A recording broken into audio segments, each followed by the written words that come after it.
సాధ్యం ఉన్నారు కదా. నేను సంతోష్ అక్కడిని పిలవడానికి వెళ్తే ఆ అక్క ఫోన్ చూస్తుంది. అందుకని నేను సైలెంట్గా మన ఇంటికి వచ్చేసాను. మనకైతే తల్లిదండ్రులు మాట వినమని చెప్తుంది, అలాగే ఫోన్ చూడకూడదని చెప్తుంది. సరేలే మనకి ఎందుకు పోదాం రా. మనము దేవుడి ఇష్టపడి ఆశ్రమంలో 4 వాటిని వినాలి, నాన్న చెప్పి కూడా చేయాలి, అలాగే ఫోన్ ఎక్కువ చూడకూడదు. నిన్న నీకు పాట నేర్చుకోమన్నా, నేర్చుకున్నావా? నేర్చుకున్నాను కదా నేను సాయంకాలం. అనుకున్నాము అక్క పాట నేర్చుకుంటుంది. మనం వెళ్ళి అక్కడికి సారీ చెప్తాము.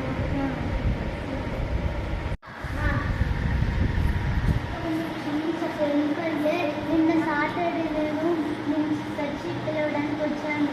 అప్పుడు నువ్వు ఫోన్ చూస్తున్నాను అనుకున్నాను, పాట నేర్చుకున్నాను అనుకోలేదు. సారీ అక్క. మరి ఏం కాదులేమ్మా, మనం చూసిన దాన్ని బట్టి మనం ఎవరిని జడ్జ్ చేయకూడదు. ఇంకా ఇలా ఎవరిని మిస్అండర్స్టాండ్ చేసుకోకండి.